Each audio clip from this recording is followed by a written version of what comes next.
Hey everybody, welcome back to another video. Hope you guys have been enjoying the content on this channel as of late. I've just been doing some movie reviews, and I think I did a companion video of some sorts very recently. Or actually, it was my most recent video. Sorry, the timing of doing the videos has been been kind of all over the place. Like that collab video, I think I recorded like a couple days ago. This one's being recorded on the 22nd, and this one will be released hopefully on the 23rd tomorrow. So I'll just have it out by then, because there's a lot of stuff that's been going on. Some interesting news topics that have been brought up, and one of which that happened today. So we got a lot of them to go through. So let's just dive right in. There's a couple of news stories that came out today and stuff, and some interesting stuff that happened throughout the week. And just to let you guys know, I will be watching Fast and Furious 9 on Thursday night, so that'll be really exciting. Or is it Wednesday night? I forget. Where do I have my ticket? I'll look it up right now. But yeah, don't know what to expect with this Fast and Furious movie. I've heard some interesting things about it. I've heard people say it's a Fast and Furious movie. I've heard other people say, just some interesting things about it. Yeah, I'll be seeing it Thursday night. So hopefully I'll have a review out that Friday. So expect a review probably that Friday. But yeah, just want to let you guys know what other videos are coming up, and of course more collab videos in the future. But anyways, and as noted always, if you hear sounds in the background, like right now, you're probably hearing a plane fly by. Just because my computer has just busted, it doesn't want to record videos anymore. It somehow has gone mute, so now we're relying on the phone. But anyways, let's get into this video. Let's start off with what I think is probably one of the more exciting bits of news to come out this week, and that involves Joaquin Phoenix. Now, as you guys may or may not know, Joaquin Phoenix is a huge inspiration for me. I love Joaquin Phoenix as a performer. Really enjoy him in a lot of his movies. Her, The Master, which I think is the best film of the 2010s era. And the film that we'll mention in this news story, You'll Never Really Hear, which is a really, really great film. I really liked him in Joker too. I didn't love him in Joker. I don't think he really deserved the Oscar, to be honest. I loved him, but I didn't think I think that Adam Driver probably should have won that Oscar. But I still liked him nonetheless in Joker. But he's got a lot of projects lined up since Joker. He has a film coming out from Mike Mills called Come On, Come On. I'm not sure what the status of it is because they finished filming a long time ago. He's working with Ridley Scott on playing Napoleon.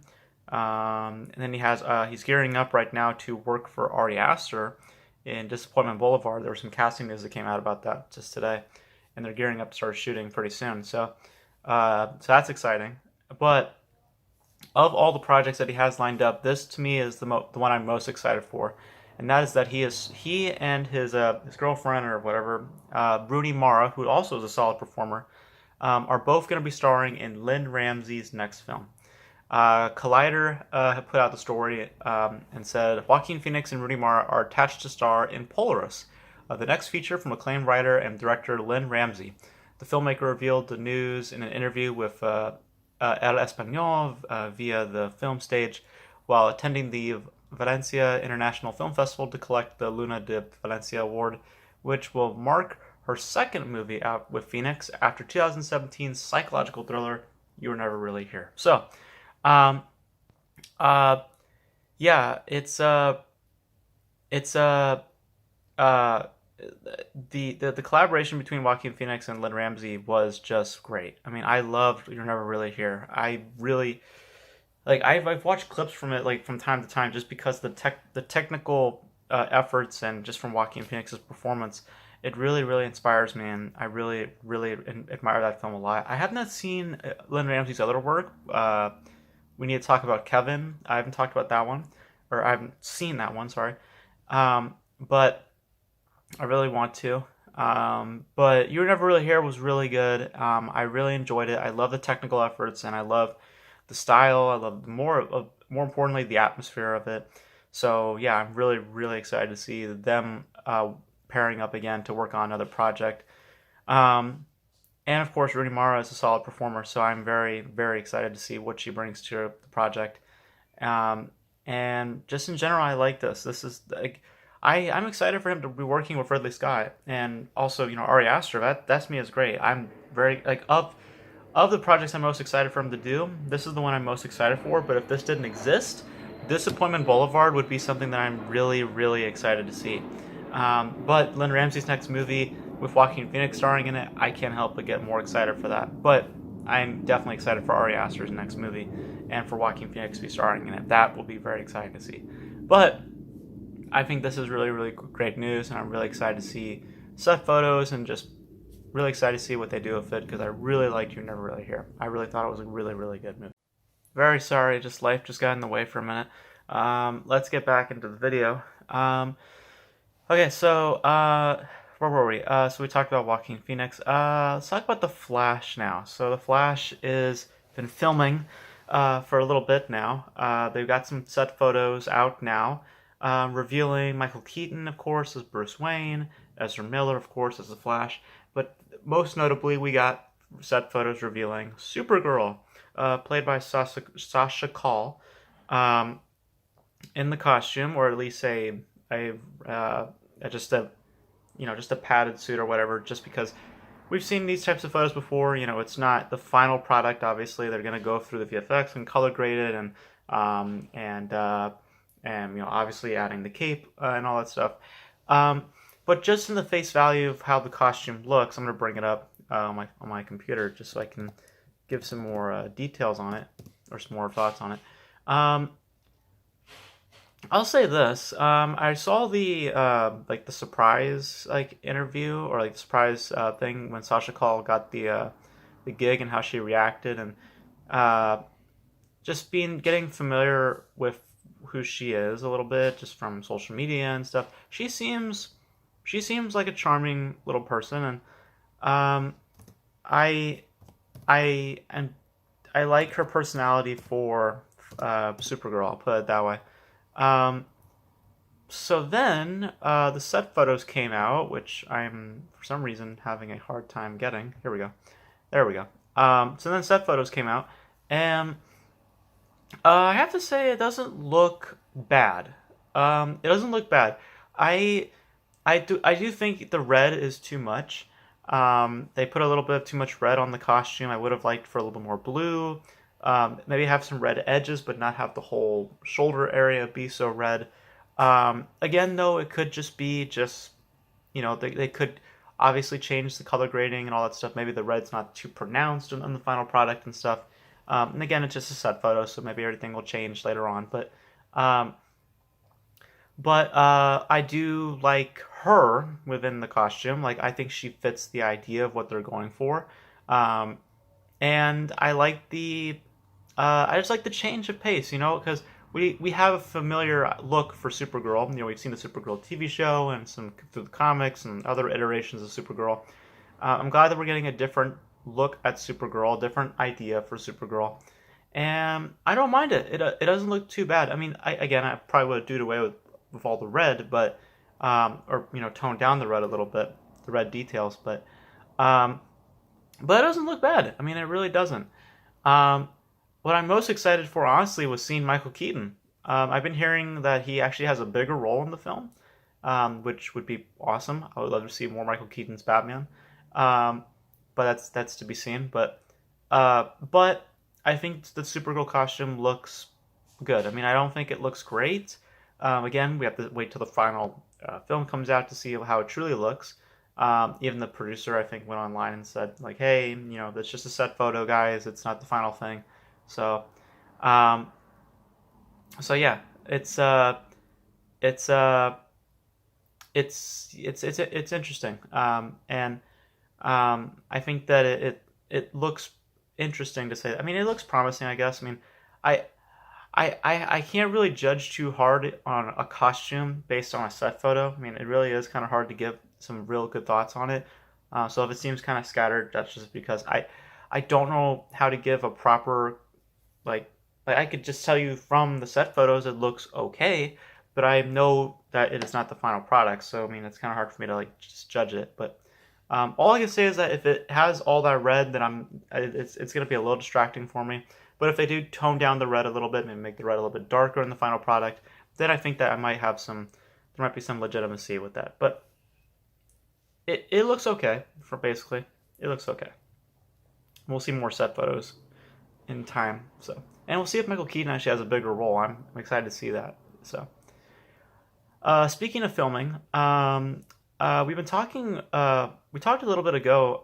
I'd say like a couple weeks ago, maybe a month by now, about what is happening with the Transformers franchise.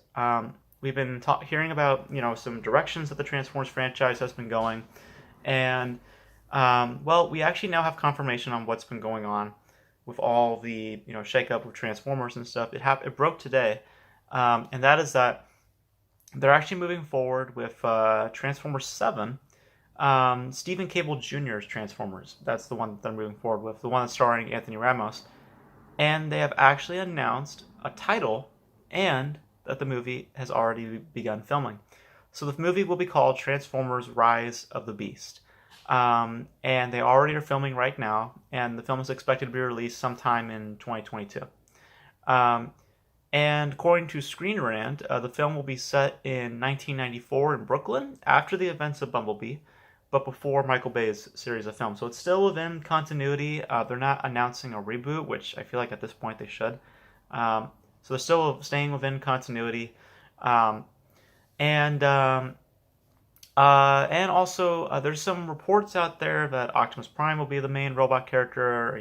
Like if you've read, obviously if you've watched my videos, I'm a huge Transformers fan. I know a lot about the lore and a lot about the mythology.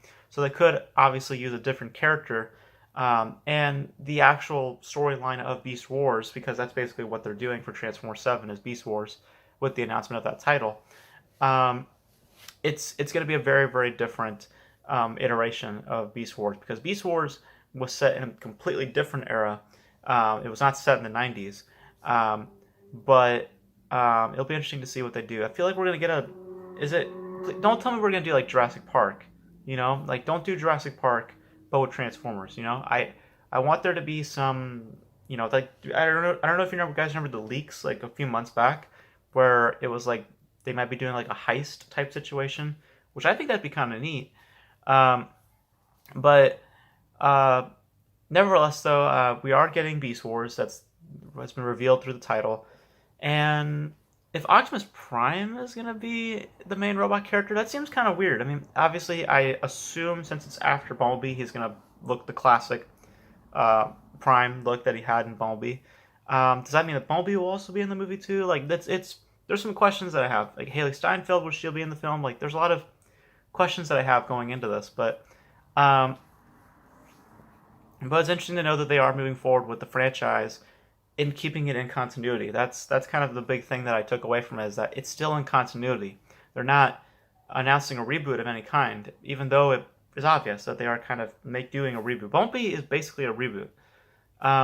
So I don't know why they're not, just steering away from Michael Bay's movies and just announcing a reboot.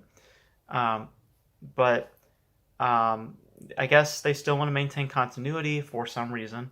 And they're going to continue that on with this next film. So, I mean, we've been hearing about that storyline being adapted for a long time. So it's good to see that they're finally confirming that they are doing a Beast Wars film. And I'm interested to know what type of characters they're going to use from that lore. Like, are we going to see a different version of Megatron? Are we going to see a different version of are we seeing the Terracons in there? Like, like what characters are they going to use for this movie? I'm interested to know. I just don't know how Prime would factor into this whole thing. Because if you've seen the Beast Wars storyline in this Beast Wars show, which, by the way, the Beast Wars show, just to give you guys a little bit of history on that show, it actually saved the brand Transformers. It actually saved it because it was in a decline in the early 90s, and then that show came on, and it gave a brand new life to the brand.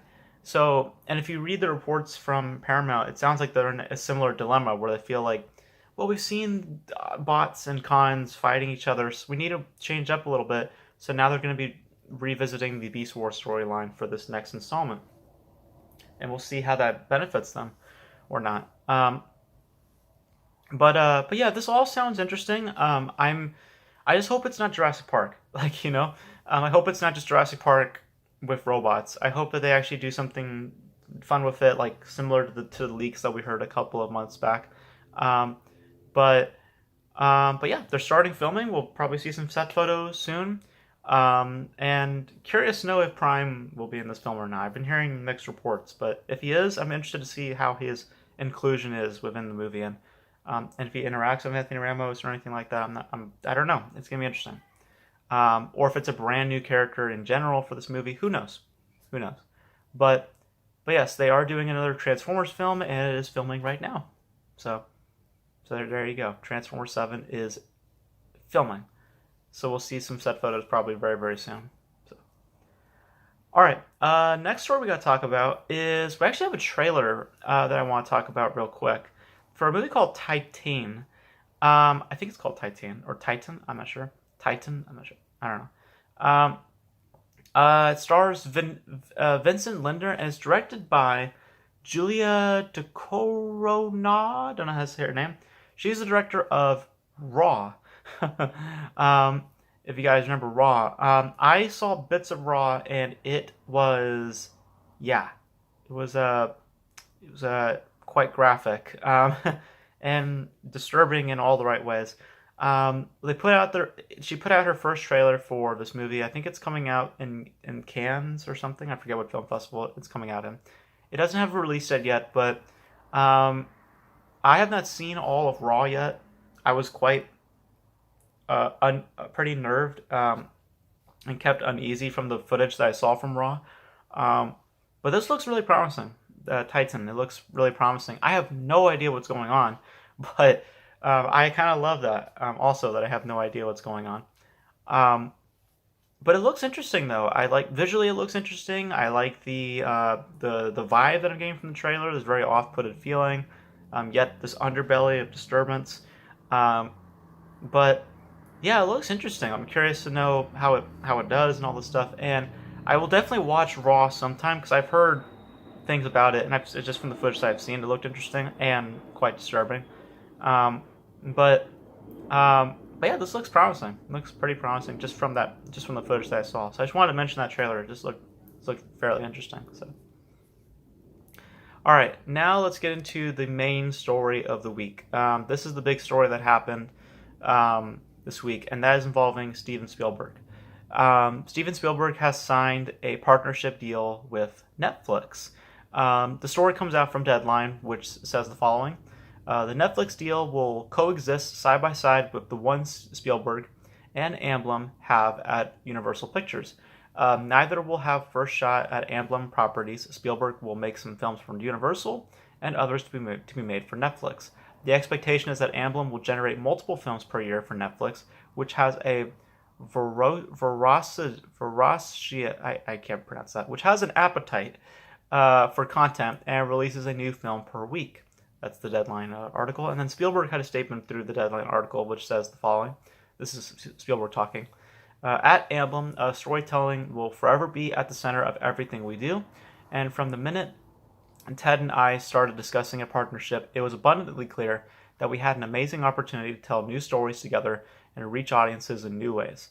This new avenue for our films, alongside the stories we continue to tell with our longtime family at Universal and our other partners, will be incredibly fulfilling for me personally, since we get to embark on it together with Ted, and I can't wait to get started with him, Scott, and the entire Netflix team. So you guys might hear the story and you may think to yourself, why is this significant? Why is this something big to bring up? Because at face value, this new story about Spielberg may not seem significant at all. But when you really realize how against streaming he is, because you guys, if just to give background, Spielberg has been very, very vocal about his distaste for streaming and films that get released through streaming. For him to now be making a deal with Netflix, this deal speaks volumes on the current state of things. And streaming really is becoming a dominant platform. Because remember, this is the same guy who went to the Academy and asked for them to not consider movies released on streaming platforms for the Oscars because he doesn't consider them qualified or proper film. So that he's been very, very vocal about his and very much one side of the argument. So it's very interesting to see him now taking up a deal as big as this for Netflix. Now, I do believe that there's more to this story, though. Um, I don't personally believe that it's Spielberg wanting to take up like the statement that he put out is there's some truth to it, but I also think there's a little bit of BS to it. In that, I don't think that it's mainly because of the relationship that he built with Ted and all this stuff. I do believe that is also potentially because of securing finance. Um, it's because I think that Spielberg right now might possibly be going through what Scorsese's going through. In that, I think that streaming platforms might be more willing to give him the finance he needs to produce his content than the higher studios such as WB, for example. Um, Perhaps WB and others aren't not willing to play ball with Spielberg with higher budgets, because the last time that Spielberg played with a big budget was Ready Player One, which if we go look at the numbers real quick for Ready Player One, from what I remember, it did not perform great. Let me look at it right here. So yeah, it had around 175 million, and it made about 582. So it did perform well actually. Um, so that was a bad example. um, Maybe they just don't see. I don't know. I mean, I it is strange. I mean, it's strange because it's Spielberg we're talking here. I mean, it's not like we're seeing how should I say it? It's not like we're messing around with some other indie filmmaker. This is one of the greatest filmmakers of all time. So it's very strange that Spielberg would just, especially how vocal he's been about streaming services. It's very strange for him to then, you know, um, partner up with a streaming platform. I do believe it has something to do with finance, though. Seeing that Ready Player One did well is kind of strange. It's kind of going against my argument, though. Um, Maybe it's, you know, I think it's mainly because maybe Ready Player One also had the benefit of having so much nostalgia to it. So maybe Spielberg was wanting to play with other ideas that are not as, you know, safer bets. They're not safer bets in those companies' eyes. And because of that, Spielberg's not able to get the financing that he needs. Like a Scorsese, who's pitching films like The Irishman or Killers of the Flower Moon. And, the companies are not willing to play ball in those fields. And that's why Scorsese is now forced to go to streaming platforms. And if you ask Scorsese, he's probably not, really all that happy about that. Um, so maybe Spielberg is going through that. And Netflix, from what I've heard, is very creator friendly. So perhaps Spielberg and his company see the greater success in the future being with streaming. Maybe that is the case. Or maybe it's simply Netflix, to quote The Godfather, made them an offer they cannot refuse. Maybe they gave them a whole lot of money and said, look, if you partner up with us, we'll give you this much cash. And maybe that's just all it is. But I do believe it has something to do with finance. I don't think that he's able to get the financing he needs for his content. And because we know he's working on a biopic right now. So I'm curious. Maybe, I mean, I think that's with Universal or something. I'm not sure. They mentioned he had a deal with Universal, so um, I don't know. It's a very, very, I wouldn't say strange, but it's very odd to see him making a deal like this. I mean, it's a great deal. Don't get me wrong. I mean, we'll be seeing a lot of content through Netflix, and for Netflix, it's a great deal too. Um, but it just seems really odd knowing the circumstance of Spielberg with streaming, and just how he really doesn't like streaming. So it's very strange. And I just don't think it is the fact that, I mean, like I said, either it's the simplicity of getting money from Netflix, how much money he got from them, or it's that he can't get the finance that he wants for some of his original content, like Scorsese is with his movies. So maybe that's the case. But regardless, though, the deal is great. I mean, we're gonna get a lot of content from Amblin Pictures through Netflix, and I think this is in general a good deal. I just question Spielberg's intentions with making such a deal. I do personally believe it is something to do with finance. I think that he finds that there is better success with the streaming platform with Netflix, and Netflix being able to play ball with Spielberg's ideas versus other big studios where they're just like, you want how much for your movie and for an original piece of content? We love you, Spielberg, but no thanks. Same thing with Scorsese. When he pitched them The Irishman and all this stuff, they're like, we love you, Scorsese, and we love the cast you're putting together, but your asks are too high. So maybe his asks are too high, Spielberg. And maybe Netflix is willing to play ball with those asks more than other studios are. So maybe that's what's happening. But who knows? Maybe it is simply just, hey, we Netflix came in with a truckload of money and we love the amount that we saw. So maybe that's the case, but I just don't think that that's really what's going on here. But hey, it's a good deal, and we're gonna get more content through Amblin, so I think it's a win for everybody. I just question the intentions behind it. So yeah, that was the news story of the week. So now let's get into some of the other topics that happened. One of the topics that actually happened today involving Snow White. We're getting a Snow White remake, a live-action remake. Surprise, surprise. I heard about this a while ago, but now we actually have a casting for it. Speaking of Spielberg, Rachel Ziegler, this is coming from the Hollywood Reporter, by the way. Quote, Rachel Ziegler, who will make her on-screen debut in West Side Story, Steven Spielberg's West Side Story, has landed her next job with Disney playing the studio's first ever princess, Snow White. Ziegler will star as the fairest of them all in Disney's live-action adaptation of the studio's first animated feature film, Snow White and the Seven Dwarfs, first released in 1937.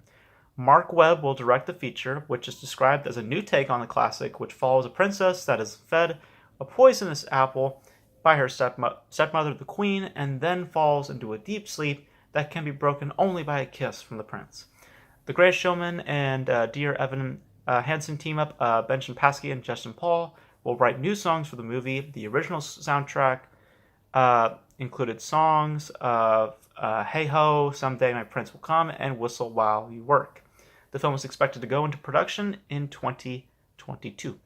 So, we're getting a Snow White movie by Mark Webb, the guy who gave us the Amazing Spider-Man movies and 500 Days of Summer. And I have to say, just based on talent alone surrounding Rachel, because Rachel herself is to be seen. I mean, I don't know anything about her. I've never seen any of her work, so I just have to watch West Side Story to really see how she does. But there is promise to be had with this due to the talent. I like Mark Webb. I mean, I know some people like to kind of put down or forget the Amazing Spider-Man movies, but I personally didn't mind the Amazing Spider-Man movies. I enjoyed the first one. I thought the second one was a bit crowded, but I didn't think it was all that bad. I think there was still some stuff in there that worked. But I must say though, just for the project itself, it just feels odd to have a new Snow White movie right now.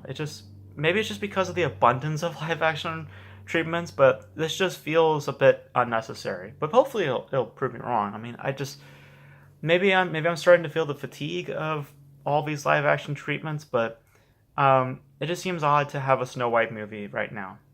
I don't know. It just seems a little odd, but hey, I mean,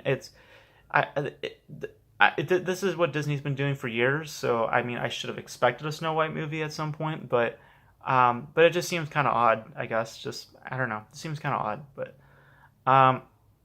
the talent behind it seems interesting, and hopefully it'll work. I don't know.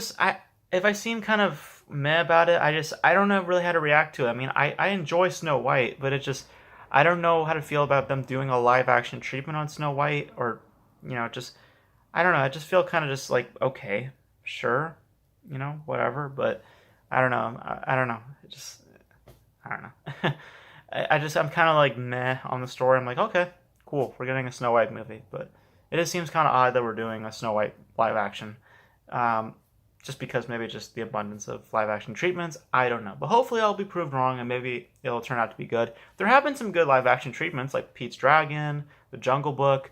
I've enjoyed some of Disney's live action treatments. A lot of them also have just been kind of mediocre to me, like The Lion King or Beauty and the Beast.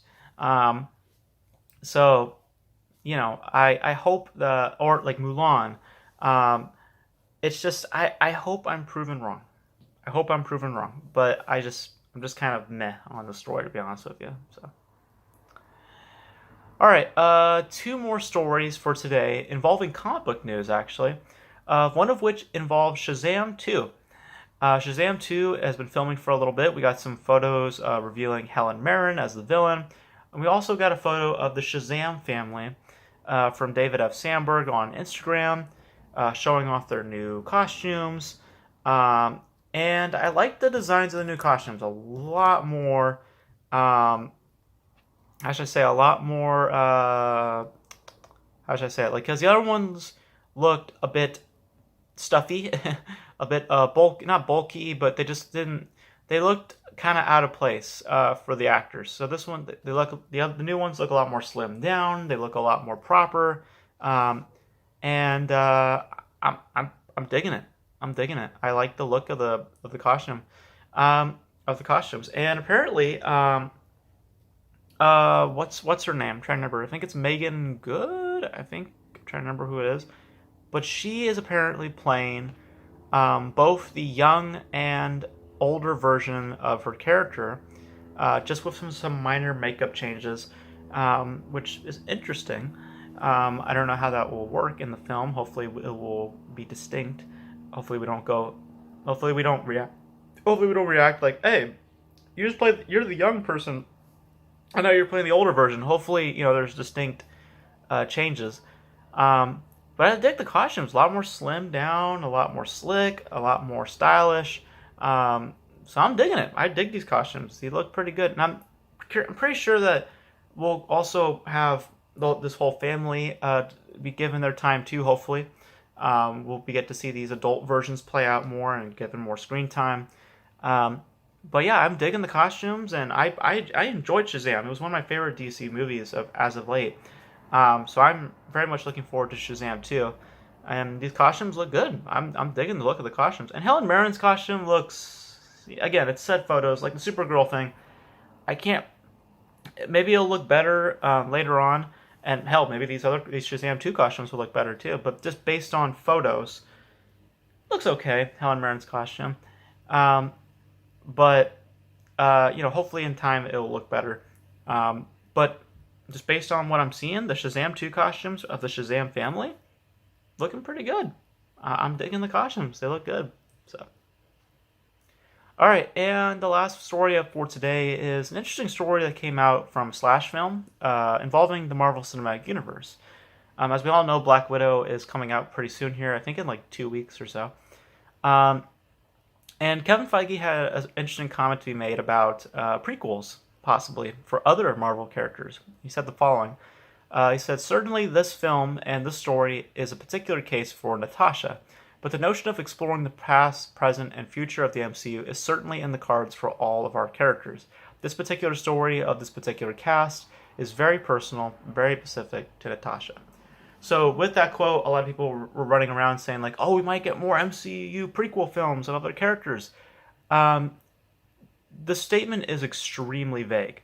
So it doesn't necessarily state that more prequels are in development. It just means that they'll be exploring, certain moments possibly with certain characters and their respective stories. But let's just assume he's talking about prequels just for the moment.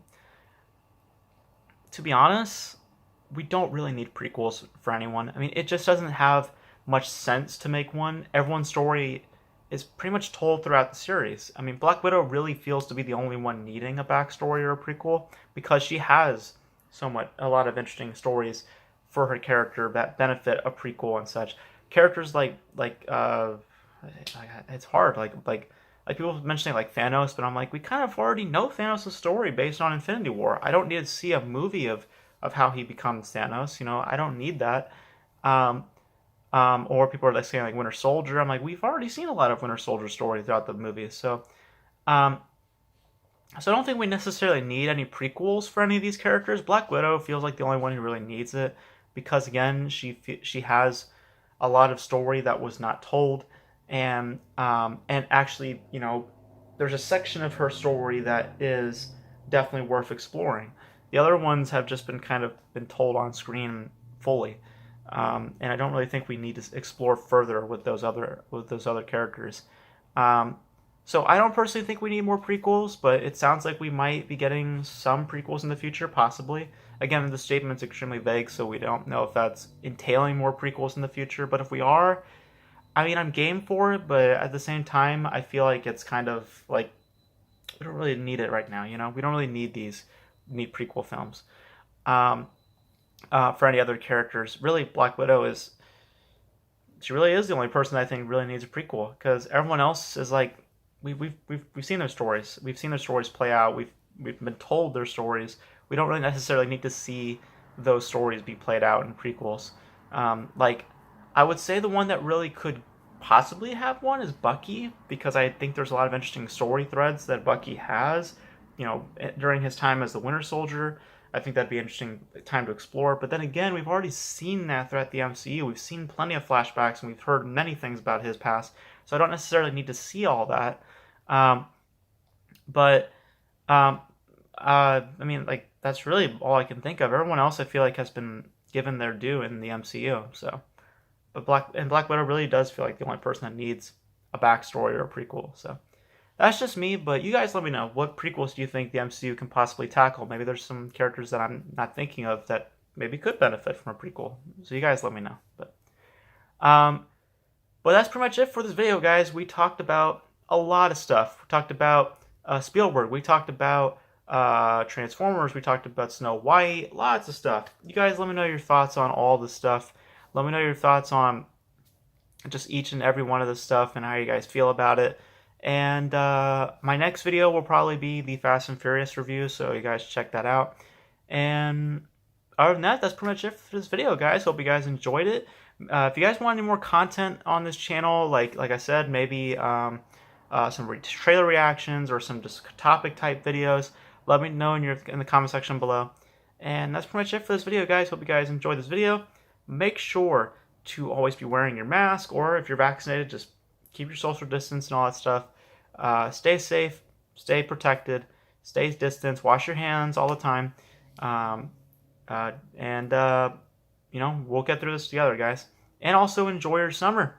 Enjoy your summer. I hope you guys are having fun with your summers. And that's pretty much it for this video, guys. Hope you guys enjoyed it. And until next time, I'll catch you then. I gotta figure out a catchphrase. I really do. So, anyways, guys, I'll catch you next time.